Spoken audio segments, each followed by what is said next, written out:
ಮನೆಯಲ್ಲಿ ಪೂಜೆ ಮಾಡಿರ್ತೀವ್ರಿ, ಒಮ್ಮೊಮ್ಮೆ ಕಾಯಿ ಭಾಳ ಒಡಿಸ್ಬಿಟ್ಟಿರ್ತೀವಿ. ಕಾಯಿ ಅಡಿಗೆಗೆನ ಅಷ್ಟ ಯೂಸ್ ಆಗಂಗಿಲ್ಲ. ಒಮ್ಮೊಮ್ಮೆ ಅಡಿಗೆ ಮಾಡಿದ್ರೂ ಕಾಯಿ ಉಳಿದ್ ಬಿಡ್ತೇವೆ. ಹಂಗಾಗಿ ಇಟ್ಟಿಟ್ಟು ಒಣಗಿಸ್ಬಿಡ್ತೀವ್ರಿ.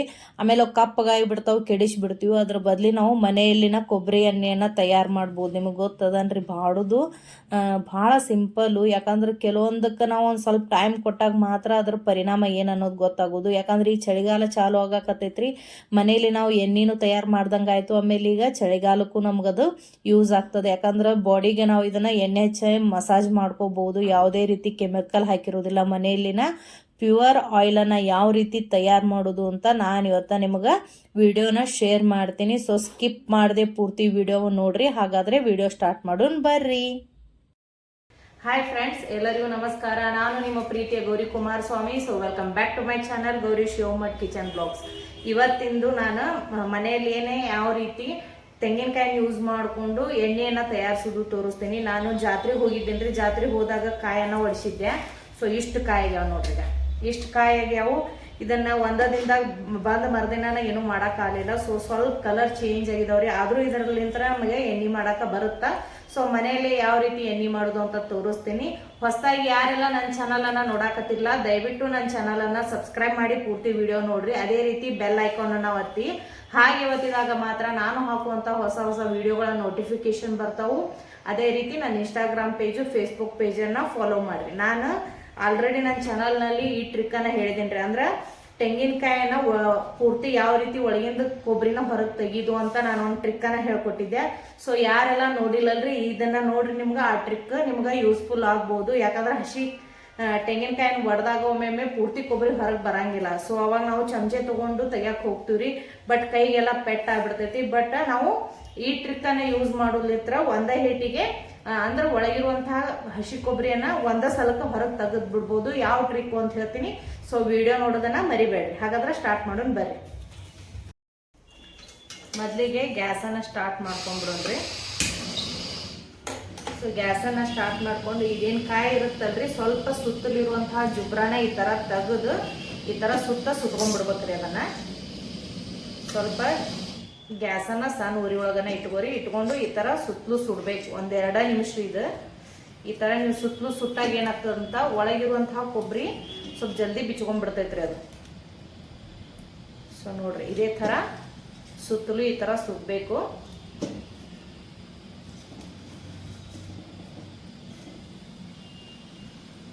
ಸೊ ಈಗ ಗ್ಯಾಸನ್ನು ಆಫ್ ಮಾಡ್ಕೊಂಡ್ಬಿಡೋನು. ನಾನು ತೋರಿಸ್ತೀನಿ ಯಾವ ರೀತಿ ಇದನ್ನು ಹೊರಗೆ ತೆಗಿಬೋದು ಅಂತ. ಸೊ ನೋಡ್ರಿ, ಏನು ಇದು ಐತಲ್ರಿ, ಇದಕ್ಕೆ ಈ ಥರ ಒಂದು ಕಲ್ಲನ್ನು ತಗೊಂಡು ಈ ಥರ ಸುತ್ತಲೂ ಬಡಿಬೇಕ್ರಿ ನಾವು.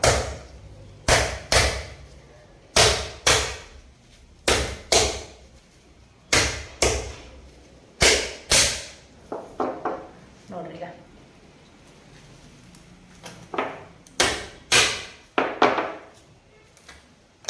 ನೋಡ್ರಿ ಈ ಥರ ಕೊಬ್ಬರಿ ಪೂರ್ತಿ ಹೊರಗಡೆ ಬಂದ್ಬಿಡ್ತೈತಿ. ಸೊ ಈ ಟ್ರಿಕ್ಕು ನಿಮ್ಗೆ ಯೂಸ್ಫುಲ್ ಅನ್ಸಿದ್ರೆ ನನ್ನ ಚಾನಲನ್ನು ಸಬ್ಸ್ಕ್ರೈಬ್ ಮಾಡೋದನ್ನ ಮರಿಬೇಡ್ರಿ. ಇದೇ ಥರ ಉಳ್ಕಿದ್ದೆಲ್ಲ ಕೊಬ್ಬರಿಯನ್ನು ತೆಗೆದ ಕೇಶಿಂದ ನಾವು ಒಂದು ಸೈಡ್ ಇಟ್ಕೊಂಡ್ಬಿಡೋಣ. ಸೊ ನೋಡ್ರಿ, ಆ ಟ್ರಿಕ್ಕನ್ನು ಯೂಸ್ ಮಾಡಿಕೊಂಡು ಎಲ್ಲ ಕೊಬ್ಬರಿಯನ್ನು ಹೊರಗೆ ತೆಗೆದಿದ್ದೀನಿ ರೀ. ಕೊಬ್ಬರಿ ಪಟ್ಟಿ ಈ ಥರ ಬಂದಿದೆ. ಸೊ ಇದನ್ನು ನಾನು ಒಲೆ ಹಚ್ಚೋದಕ್ಕೆ ಯೂಸ್ ಮಾಡ್ತೀನಿ. ಆಮೇಲೆ ನಾವು ದೇವ್ರ ಮುಂದೆ ಧೂಪ ಹಾಕ್ತೀವಲ್ರಿ, ಧೂಪ ಹಾಕುವ ಹೊತ್ನ್ಯಾಗ ಒಮ್ಮೊಮ್ಮೆ ಇಡ್ಲಿ ಪಟ್ಟನ ಹತ್ತಂಗಿಲ್ರಿ. ಸೊ ಅವಾಗ ಒಂದೊಂದು ಕೊಬ್ಬರಿ ಪಟ್ಟಿನ ಈ ಥರ ಸುಟ್ಟು ಅದ್ರ ಬುಡಕ್ಕಿಟ್ಟು ಮ್ಯಾಲೆ ಇಡ್ಲಿ ಇಟ್ರೆ ಸೊ ಅದನ್ನು ನಾವು ಧೂಪ ಹಾಕೋದಕ್ಕೆ ಯೂಸ್ ಮಾಡ್ಕೋಬಹುದು. ಸೊ ಇದನ್ನು ವೇಸ್ಟ್ ಮಾಡಂಗಿಲ್ಲ. ಇದನ್ನು ಒಂದು ಚೀಲದೊಳಗೆ ಹಾಕಿ ತೆಗೆದಿಟ್ಬಿಡ್ತೇನೆ ರೀ ನಾನು. ಸೊ ಈಗೇನು ನಾವು ಇದನ್ನು ಕೊಬ್ಬರಿಯನ್ನು ಸಣ್ಣಗೆಲ್ಲ ಇದನ್ನು ಮಾಡ್ಕೊಂಡಿವಲ್ರಿ, ಬಿಚ್ಚಿಟ್ಕೊಂಡಿವಲ್ರಿ, ಇದನ್ನು ಸಣ್ಣಗೆ ಹೆಚ್ಚಿಟ್ಕೊಂಡ್ಬಿಡೋಣ ಈ ಸದ್ದ.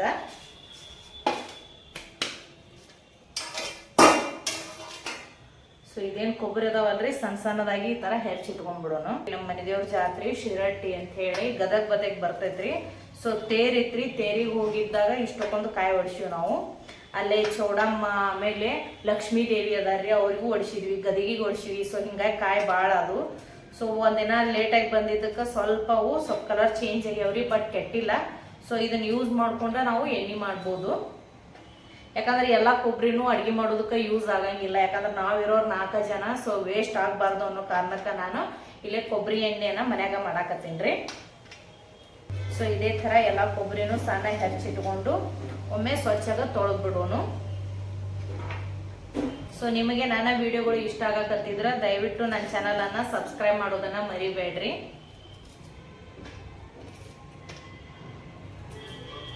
ನೀವು ಮನೆಯಲ್ಲಿ ಕಾಯಿ ಒಡಿಸಿದಾಗ ಏನೇನು ಮಾಡ್ತೀರಿ ಅಂತ ಕಮೆಂಟ್ ಮೂಲಕ ತಿಳಿಸ್ರಿ ನನಗೆ. ಎಲ್ಲ ಕೊಬ್ಬರಿಗಳನ್ನು ಇದೇ ರೀತಿ ಸಣ್ಣದಾಗಿ ನಾವು ಕಟ್ ಮಾಡಿ ಸೈಡ್ ಇಟ್ಕೊಂಡ್ಬಿಡೋಣ್ರಿ. ನಂತರ ನಾನಿಲ್ಲೇ ಒಂದು ಪುಟ್ಟಿ ಒಳಗೆ ನೀರನ್ನು ತೊಗೊಂಡಿದ್ದೀನಿ ರೀ. ಯಾಕಂದ್ರೆ ಕಾಯಿಗೆ ಸ್ವಲ್ಪ ಕುಂಕುಮ ಅದು ಇದು ಧೂಳು ಅದು ಕುಂತಿರ್ತೈತಲ್ರಿ, ಎಲ್ಲ ಕ್ಲೀನಾಗಿ ಸ್ವಚ್ಛಗಾಲಿ ಅನ್ನೋ ಕಾರಣಕ್ಕೆ ನಾನಿಲ್ಲೇ ನೀರಿನಾಗ ಒಂದೆರಡು ಸಲ ಸ್ವಚ್ಛಗ ತೊಳೆದು ಸೈಡ್ ಇಟ್ಕೊಂಡ್ಬಿಡ್ತೀನಿ. ಸೊ ಯಾವುದೇ ಯೂಸ್ ಮಾಡಬೇಕಾದ್ರೂ ಆದಷ್ಟು ತೊಳೆದು ಯೂಸ್ ಮಾಡಿದ್ರೆ ಭಾಳ ಒಳ್ಳೇದ್ರಿ. ಈ ಥರ ನೋಡ್ರಿ ಎಷ್ಟು ಹೊಲಸು ಬರಾಕತ್ತೈತಿ. ಸೊ ಅದಕ್ಕೆ ನಾನಿಲ್ಲೇ ಒಂದೆರಡು ಸಲ ಚಲೋತ್ನಾಗಿ ತೊಳೆದು ಈ ಥರ ಕೈಲೇ ತಿಕ್ಕದಾಗ ಏನಿರ್ತೈತಲ್ರಿ ಕುಂಕುಮ ಅದು ಹೋಗಿಬಿಡ್ತೈತಿ. ಸೊ ಅದನ್ನು ಈ ಥರ ತೊಳೆದು ನೀಟಾಗಿ ನಾನು ಸೈಡು ಒಂದು ಪ್ಲೇಟ್ನೊಳಗೆ ಹಾಕೊಂಡ್ಬಿಡ್ತೀನಿ ರೀ. ಈಗ ನಂತರ ತೊಳೆದಂತಹ ಎಲ್ಲ ಕೊಬ್ಬರಿಯನ್ನು ಸ್ವಲ್ಪದಾಗಿ ಈ ಥರ ಜಾರ್ನೊಳಗೆ ಹಾಕೋಬೇಕ್ರಿ. ಹಾಕೊಂಡು ನೀರನ್ನು ಹೆಚ್ಚಿಗೆ ಹಾಕೊಂಡು ನಾವು ಗ್ರೈಂಡರ್ಗೆ ಹಾಕಬೇಕಾಗ್ತದ್ರಿ. ಸೊ ನೀರನ್ನು ಹೆಚ್ಚಿಗೆನ ಹಾಕೋರಿ, ಯಾಕಂದ್ರೆ ಹಾಲು ಹೆಚ್ಚಾಗಿ ಬರ್ತೈತಿ ಅದರ ಸಂಬಂಧ. ಸೊ ಈ ಥರ ಗ್ರೈಂಡರ್ಗೆ ಹಾಕಿದ ನಂತರ ಒಂದು ಬೊಗನಿಯನ್ನು ತೊಗೊಂಡು ಈ ಥರ ಸಾನಿಗೆ ಒಳಗೆ ಹಾಕಿ ಇದನ್ನು ಸೋಸಿ ಹಾಲನ್ನು ತೆಗೀರಿ.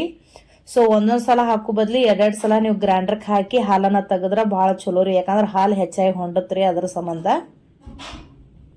ನೋಡ್ರಿ ನಾನಿಲ್ಲೇ ಒಂದು ಪ್ಲೇಟನ್ನು ತೊಗೊಂಡು ಈ ಥರ ಒತ್ತಾಕತ್ತೀನಿ ರೀ, ಯಾಕಂದ್ರೆ ಹಾಲು ಅಷ್ಟು ಇಳಿಲ್ಲ ಅನ್ನೋ ಕಾರಣಕ್ಕೆ. ನೋಡ್ರಿ ಎಲ್ಲ ಗ್ರೈಂಡರ್ಗೆ ಹಾಕಿದಾಗ ಈ ಥರ ಒಂದು ಬೋಗನಿಯಷ್ಟು ತೆಂಗಿನ ಹಾಲನ್ನು ರೆಡಿ ಮಾಡೀನಿ ನಾನೀಗ. ಸೊ ಇದನ್ನು 24 ತಾಸು ನಾವೇನು ಮಾಡ್ಬೇಕಂದ್ರೆ ಫ್ರಿಜ್ನಾಗ ಇಟ್ಬಿಡ್ಬೇಕ್ರಿ, ಯಾಕಂದ್ರೆ ಇದು ಗಟ್ಟಿ ಆಗಬೇಕು. ಸೊ ಉಳಿದಂತಹ ಕೊಬ್ಬರಿ ಪುಡಿನ ಏನು ಮಾಡಿದ್ನಿ ಅಂತಾರೆ ಅದಕ್ಕೊಂದು ಸ್ವಲ್ಪ ಬೆಲ್ಲ ಮಿಕ್ಸ್ ಮಾಡಿ ನಾನೇ ಆಕಳಿಗೆ ತಿನ್ನಕ್ಕೆ ಇಟ್ಟೀನಿ. ನಂತರ ಮರುದಿನ ನಾವೇನು ತೆಗೆದ್ವಲ್ರಿ ಫ್ರಿಜ್ಲಿಂತ್ರ ಹೊರಗೆ ನೋಡ್ರಿ ಇಷ್ಟು ಗಟ್ಟಿಯಾಗಿತ್ತದು. ಈ ಥರ ಕೆನಿ ಬರ್ಬೇಕ್ರಿ ಅದು. ನೋಡ್ರಿ ಈ ಥರ ಗಟ್ಟಿ ಆಗ್ಬೇಕು. ಸೊ ಬಂದಂತಹ ಈ ಒಂದು ಏನು ಕೆನಿ ಟೈಪ್ ಬಂದಿರ್ತೈತಲ್ರಿ ಅದನ್ನೆಲ್ಲ ತೆಗೆದು ನಾವಿಲ್ಲೇ ಒಂದು ಬೋಗನಿ ಒಳಗೆ ಹಾಕೊಂಡ್ಬಿಡುನು. ನಾನಿಲ್ಲೇ ಅಗಲದ ಇರುವಂತಹ ಒಂದು ಪುಟ್ಟಿ ಒಳಗೆ ಹಾಕೊಳಕತ್ತೀನಿ, ಯಾಕಂದ್ರೆ ಇದನ್ನು ಕಾಯಕ್ಕೆ ಇಟ್ಟಾಗ ಚಲೋತ್ನಾಗಿ ಕಾಯಿಲೆ ಅನ್ನೋ ಕಾರಣಕ್ಕೆ ಸ್ವಲ್ಪ ಅಗಲವಾದಂತಹ ಪುಟ್ಟಿಯನ್ನು ತೊಗೊಂಡಿನ್ರಿ ನಾನು. ಸೊ ಇದೇ ರೀತಿ ನೀರಿನ ಅಂಶವನ್ನು ತೆಗೆದು ಮ್ಯಾಲಿದಷ್ಟೇ ನಾವೇನು ತೆಗ್ಯಾಕತ್ತೀವಲ್ರಿ ಗಟ್ಟೆಂದು ಅಷ್ಟೇ ತೆಗೆದು ನಾವು ಇದನ್ನು ಕಾಸಾಕಿಡ್ಬೇಕಾಗ್ತದ. ಸೊ ಇನ್ನೊಂದು ಸ್ವಲ್ಪ ಉಳಿದಿತ್ತಂದ್ರೆ ಅದನ್ನು ನೀವು ಒಂದು ಸಾನಿಗೆ ತೊಗೊಂಡು ಸೋಸಿ ಹಾಕಿದ್ರೂ ಬರ್ತೈತಿ. ಸೊ ಇದೇ ರೀತಿ ಎಲ್ಲಾನು ಸೋಸ್ಕಿಸಿಂದ ನಾನಿಲ್ಲೇ ಒಂದು ಪುಟ್ಟಿ ಒಳಗೆ ಹಾಕೊಂಡ್ಬಿಟ್ಟಿನಿ ರೀ. ಸೊ ನೀವು ಇನ್ನು ಮನೆಯಲ್ಲೇ ಮಾಡೋದ್ಲಿಂತ್ರ ಭಾಳ ಒಳ್ಳೇದ್ರಿ, ವೇಸ್ಟೂ ಆಗಲ್ಲ, ಆಮೇಲೆ ಮನೆಗೂ ಹೆಲ್ಪ್ ಆಗ್ತದ ಕೊಬ್ಬರಿ ಎಣ್ಣೆ. ಯಾಕಂದ್ರೆ ಈಗ ಚಳಿಗಾಲ ಚಾಲೂ ಆಗೈತ್ರಿ, ಜಾಸ್ತಿ ಕೊಬ್ಬರಿ ಎಣ್ಣೆಯನ್ನು ನಾವು ಯೂಸ್ ಮಾಡೇ ಮಾಡ್ತೀವಿ. ದೇಹ ಒಂದು ಸ್ವಲ್ಪ ದೇಹದ ಉಷ್ಣಾಂಶ ಹೆಚ್ಚಾಲ ಅನ್ನೋ ಕಾರಣಕ್ಕೆ.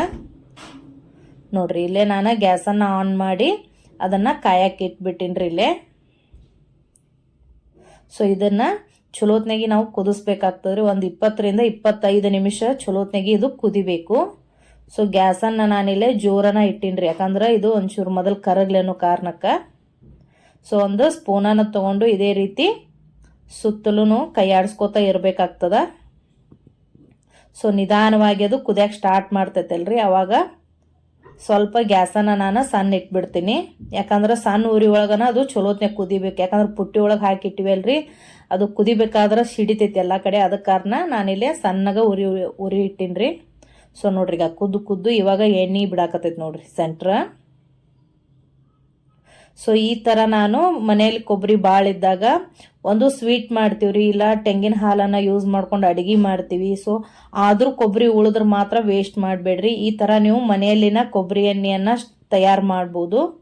ಆಮೇಲೆ ಪ್ಯೂರ್ ಇರ್ತೈತ್ರಿ ಇದು ಮನೆಯಲ್ಲಿ ಮಾಡೋದ್ರಿಂತ. ಮಕ್ಕಳಿಗೆ ಕೂದಲಿಗೆ ಅದು ಹಚ್ಚಿದ್ರೆ ಕೂದಲದು ಭಾಳ ಚಂದ ಬರ್ತಾವ್ರಿ ಮಕ್ಕಳಿಗೆ. ಸೊ ನೀವು ಈ ಒಂದು ರೆಸಿಪಿಯನ್ನು ಟ್ರೈ ಮಾಡಿರಿ ಮನೆಯಲ್ಲಿ ಯಾವ ರೀತಿ ನಾವು ಕೊಬ್ಬರಿ ಎಣ್ಣೆಯನ್ನು ಮಾಡೋದು ಅಂತ ನಾನು ಇವತ್ತು ನಿಮ್ಗೆ ತೋರಿಸ್ಕೊಟ್ಟಿನಿ. ಈ ವಿಡಿಯೋ ಇಷ್ಟ ಆದ್ರೆ ನನ್ನ ಚಾನಲನ್ನು ಲೈಕ್ ಮಾಡಿರಿ, ಸಬ್ಸ್ಕ್ರೈಬ್ ಮಾಡಿರಿ, ಶೇರ್ ಮಾಡಿರಿ, ಕಮೆಂಟ್ ಮಾಡಿರಿ. ಅದೇ ರೀತಿ ನನ್ನ ಇನ್ಸ್ಟಾಗ್ರಾಮ್ ಪೇಜು, ಫೇಸ್ಬುಕ್ ಪೇಜನ್ನು ಫಾಲೋ ಮಾಡೋದನ್ನು ಮರಿಬೇಡ್ರಿ. ಸೊ ವಿಡಿಯೋ ನೋಡಿದ್ದಕ್ಕೆ ಧನ್ಯವಾದಗಳು. Thank you.